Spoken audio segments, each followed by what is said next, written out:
Welcome to the Owning Your Sexual Self podcast. I'm your host, Rachel Main, awesome wife and dog mom for life. I'm a sex therapist turned sex coach, and I run a successful business selling relationship enhancement products. I absolutely love talking about all things sex. So you can expect this podcast to explore all things related to women's sexual health because that's what I'm here for. I'm here to help you discover and embrace what brings you pleasure so that you can own your sexual self. If that sounds good to you, then keep listening and let's fucking do this. Okay, yay, we're talking to friends. Not a topic that you probably would have thought would be coming down the Own Your Sexual Self podcast, but I got my friend Jordan on here who is basically just the mastermind, I feel like, Jordan, behind like making female friends. You have so many friends, it's unreal. And so I'm excited to have you back on the podcast to talk about these things. Yes, I'm so excited to be back on here to chat with you. Yeah. So I figured too with this topic of making girlfriends, right? Because it's mostly women that listen to this podcast, and I think of like my own friends, and it's people that have been in my life since either high school, majority of them like high school times or maybe college years, and then even then I think about friends that I actually met in college, like people that I went to school with. I don't really have any relationship with them still to this day. So it really is more connected back to like high school days, honestly, which I think is crazy. So then, that was what 15 years-ish, and I'm like aging myself. That was a long time ago, and now it's like when you go to meet somebody. I'm curious to like get your take on this because now I'm like, man, you meet somebody and like she would be really cool. Like I want to be friends with her, and then you're like, okay, slow it down, Rachel. Like don't freak somebody out. And it's like, do you ask them out for coffee? And then it's like it feels a little bit like dating. It's a whole thing. It is totally a whole thing, and I have gotten so much experience making female friends because of all of the traveling that I've done. And I relocate every 6 months to a year, it feels like. And so I'm making new friends a couple times a year. And for me, I feel like I have a handful of friends from high school. I have a handful of friends from college. But most of my close friends are probably more recent or within the last 10 years. And it's only one or two from back then. And honestly, social media has been a godsend when it comes to making friends. I have been able to meet new women through other women on social media, and that's literally how I make most of my friends. Yeah, I love the social media realm, and I think it's super cool. Like you and I, right? We connected through social media, a little bit through the pyramids world, but we didn't literally meet in real life until just earlier this month, which I thought was super neat. But it was so funny because it's like I think we both had that realization. Like when we saw each other, first off, I was like, oh, I didn't realize you were so tall. That was my first. And you were probably like, well, I didn't realize you were so small. But yeah, it was like you meet and. I felt like I've always known you. It felt like it wasn't like a now I really know you type of thing, Yeah, and I have met up with a handful of people that I've met on social media, and it's always felt that same way because in the DMs, you are making friends. I am finding support people. So there's a lady I met up with in Chicago. Her name is Amy. She froze her eggs last year when I was freezing my eggs, and I know we've talked about that before. And we kind of supported each other through the journey. And I was cheering her on while it was going on for her because a lot of people can't relate to that journey, and it's unique in its own ways. And so when I was driving through Chicago earlier this year, I was like, hey, I'm going to be coming through. You want to grab lunch? And we have been literally DMing for the last year. So when we met up, it was just like lunch with a good friend. And it's very interesting though, because it is like dating. But I found that when I build those social media connections through the DMs, that it's not as uncomfortable when you actually meet.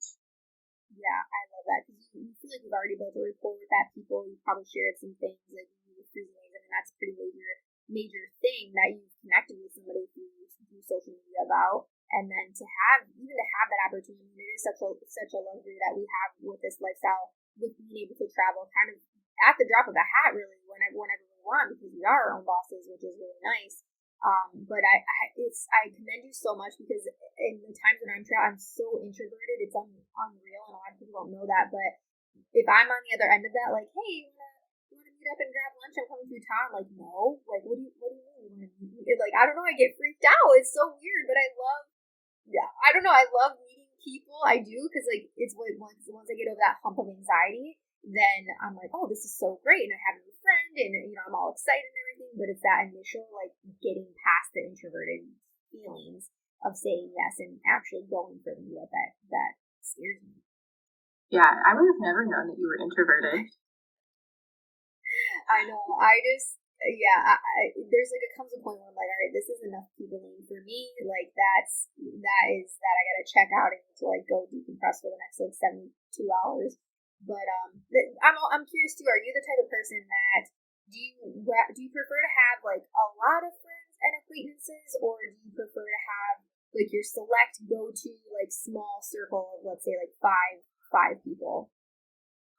I would say that I have more of a small, medium-sized close group, and then a lot of acquaintances. I rely on more of a handful of women to support me and be my tribe. They say that you are like the 5 people that you spend your most time with. And so I really think about that when I'm thinking about who's around me to help support me, but then also for me to help support them. And so I would say that it's a little bit on the smaller side, but I have tons of acquaintances and a lot of people that I can still rely on and have great connections with. Yeah, I would agree. I think I have many people that I would consider friends. I have many people that I would definitely consider acquaintances, or even like some support people really within my life.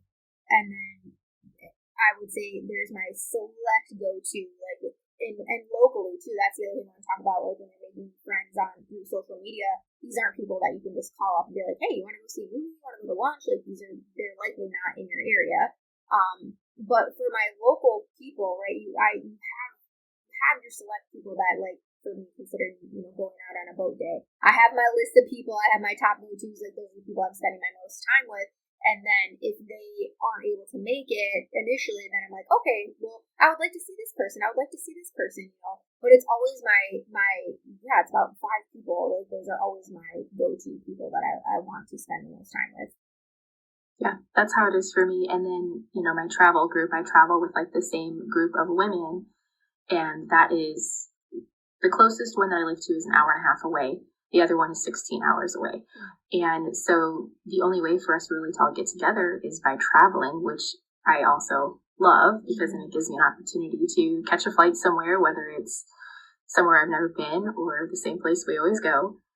And I enjoy that aspect of that too. Yeah, and let's talk about that for a minute. So how do you even find like a group of women like this that like you said, it's literally a travel club? How do you even find one of those?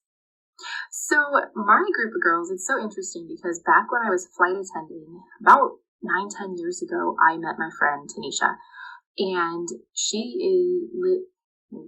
grew up in Columbus, Ohio. So when I moved to Dayton, we lived about an hour and a half away from each other. I was in a relationship, so I didn't really work very hard at nurturing our friendship. It was a toxic relationship, so there were a lot of components to that, and I was a mom, so I didn't have a lot of time at that time. And once I ended that relationship, I started going to Columbus all the time to see her, and then she introduced me to her friends, and then she moved to Texas, and so we have just cultivated this, let's travel together to meet up and do things and meet new people. She's also the one that introduced me to my big travel group called Call In Sick. And this is a group of on Facebook, they have 8,000 people that follow, but really only 80 to 100 people go on trips. And that has given me the opportunity to meet a ton of women as well. And I mean, I have tons of friends that have come from that group. And that's also how I have dated, is meeting people through these travel groups as well. And there's a couple other travel groups, but that's the primary one that I am affiliated with. Yeah. So this is men and women that are in this group. Yes. Oh, okay, that's where you find all these faraway hookups. I like it. Yes, it is. So it's really only like 1.5. Yeah. So, all right, let's talk more about like local friends, because the reason I wanted to put this podcast out at this time is because we are getting back to school with September right around the corner. So a lot of people may be going back to, I don't think anybody in high school is listening to this podcast, but maybe back to college, maybe even back to work. A lot of people starting September, they have to go back in person to their jobs. And so maybe they have new staff that they haven't met, or maybe there was hiring during COVID in the last year and a half that people that they, again, haven't met in that real life feel. So when you meet somebody, like when you meet a woman that you can tell like you're vibing with, what is your next go-to usually? Like how do you become friends? So for me, I would say if we're vibing, I really enjoyed spending some time with her. I would be like, hey, would you like to do something? I would plan our next event, plan the next time we're going to get together. And then also always keep her in the back of my mind when I'm looking for something to do on short notice. Be like, hey, why don't I hit her up and honestly nourish that friendship so that we can build and flourish and see where it goes. And one of my big tips, if you're not even getting to the point of that first initial meeting, is go try some new things or go do some things that you really like and meet women who like the same things. So if you really like to go bowling, join a bowling league, go bowling regularly, find a group of friends that likes to bowl and have them all bring their friends. That's a great way to meet other people. If you like to travel, find a travel group. If you like volleyball, I know like some people do volleyball leagues or reading clubs. You can start your own. One of the awesome tools that I've used too is Meetups. Have you heard of Meetups before? Briefly, I used to suggest this for my therapy clients actually. Specifically people within the LGBT community to find people within that community. But please tell us what's your take on it. So I think meetups are really great. My stepdad is actually how he met his fiance was on a meetup that met up with 2 other groups. And then for me, I've joined like hiking ones, or I like to drink coffee. And that gives me an opportunity to meet people who have similar interests. So if you like to boat, like maybe there's a boat meetup where everybody takes their boat to this lake and you all get together. But different things like that, they have meetups for different age groups, whether you're single, in a relationship, married, whatever. There's so many different opportunities. Obviously, if you live in a bigger city, there are more opportunities, but you can always create your own too if you're looking for something in particular. So Meetup is basically like a dating app for friends, essentially. It's like the Tinder of friends. In a way, yeah. It's just like a group that gets together for some reason with a common denominator, some common factor. Nice. And then can you see, like, do you create a profile on there? So can you see kind of who's going to the meetup or anything like that? Or is it kind of more private? I think you have like a picture, but that's the extent of it. Okay. And usually it's just like the admin saying, this is when we're meeting up. Can you go? Can you not go? And then you go just meet humans in real life. Mm-hmm. It's really great for building businesses too. Yeah. And when you get there, are they like holding a sign? Like, this is the meetup group? Like, how do you know? I tell you, this shit stresses me out so much. Like, going somewhere where I don't know what's happening or who's going to be there, it freaks me out. It's so interesting to hear that because I'm on the other side. Like, I would have never thought of that. Yeah. So when you do the hiking ones, you're probably on a secluded area. How often is there going to be a group of people in some sort of secluded area? Not very often. That's a little bit easier. A lot of things that are going to be more at like coffee shops, restaurants, things like that, you'll see a group of people together, or they'll have like the private room. And so you'll have instructions on where to meet them at, or they'll drop in the chat, we are at this table, come find us. Or you tell like the hostess person, hey, I'm meeting up with this group. Do you know where they are? And a lot of times they can point you in the right direction as well. Or if you just stand there, look confused, somebody's probably going to come pick you up. Okay.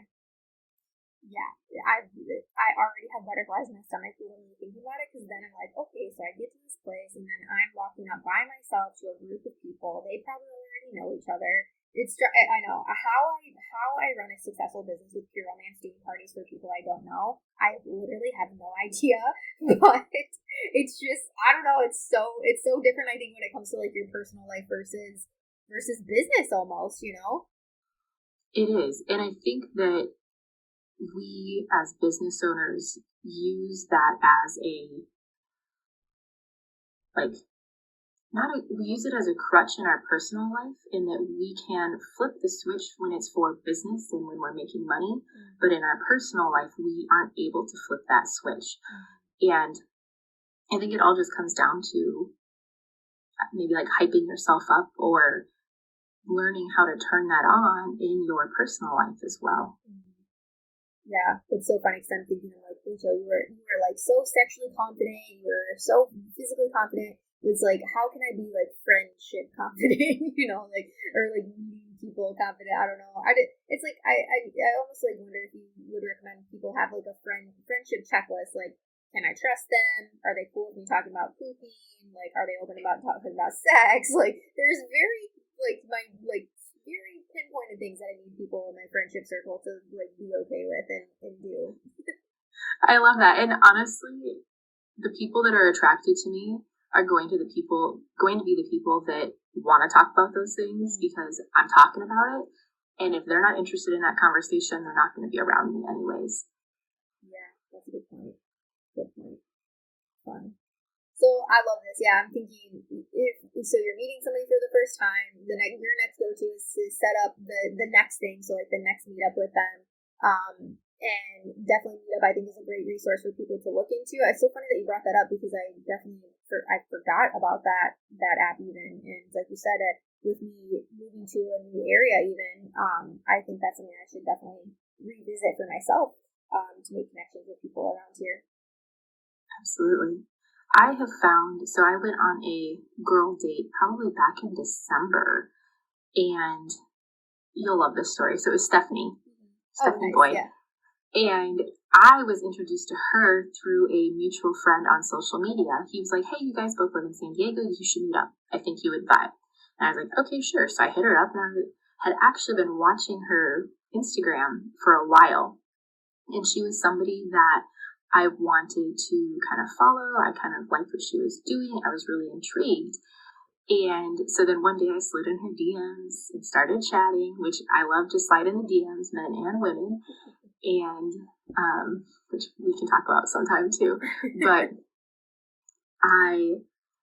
what did I say? It ended up resulting in us having dinner at a really nice restaurant down in La Jolla in San Diego. And then I got invited to like some of her friend events, and then we just can like keep in touch. And so it's just interesting how that works. Mm-hmm. Yeah. And it's like sort of vibe, right? Like I said, when I meet somebody and I'm like really like vibing with them and I'm loving what they're about, I get like that little giddiness inside, like this, I could be friends with this person, I love this person, I want to hang out with them more. And so then it's a matter of like not coming off too creepy and like stalkerish to be able to hang out with them. Well, and it's like when I met you, I had been watching you for a while too. Like Jana had told me about your podcast, and I had been kind of watching you, and then eventually I like got the balls to slide in your DMs because I was like, ooh, she's a podcaster, she's all fancy, and I was fucking terrified, honestly. But it's just funny how that works. Oh, do you remember doing our business coach's friendship course? It was like a 30-minute module on friendships. Briefly. I was in Minnesota at the time. I remember that outside of the picnic area.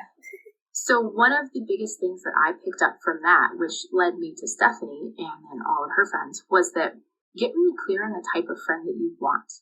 What are you looking for in a friend? Do you just want somebody to go party with? Do you want somebody to go travel with? Do you want somebody that challenges the way that you think? Do you want to have fun together? Like, what do you want that to look like? And that is a lot like dating, in that you have to get clear on what you want from a friend in order to cultivate that.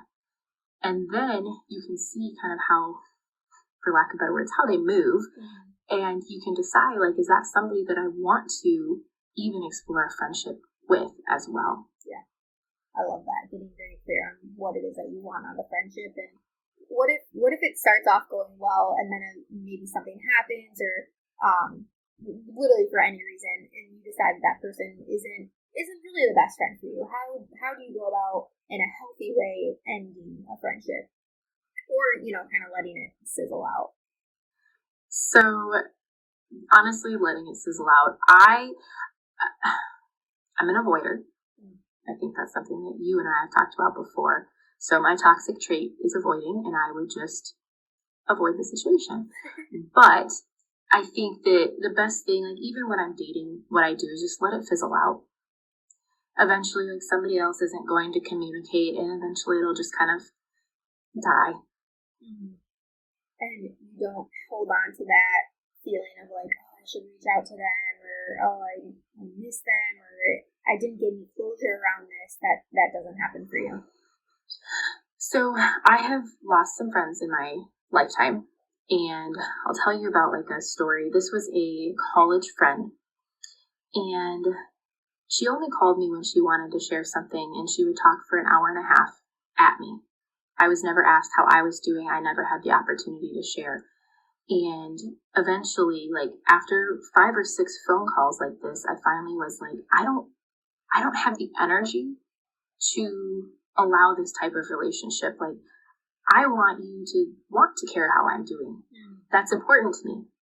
And so I did message her, and I had told her like, hey, I really value our friendship, but what I'm seeing is that you're not, well, I phrased it a lot differently. I didn't put the blame on her. I was just like, whenever we talk, I feel like I don't get any support.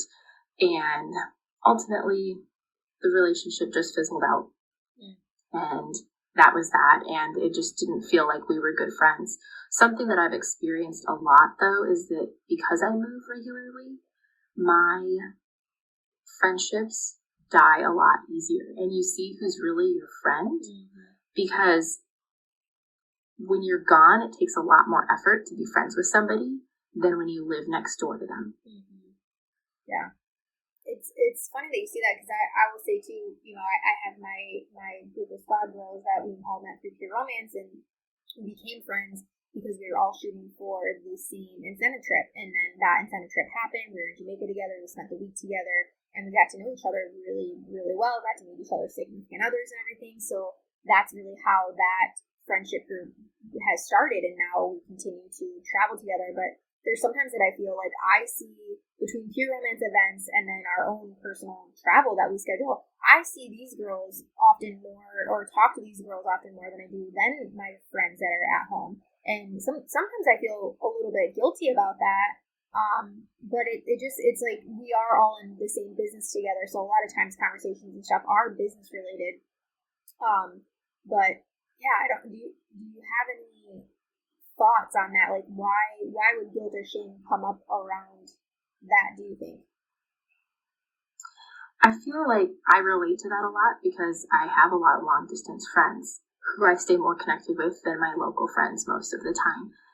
And as far as like guilt or shame, honestly, like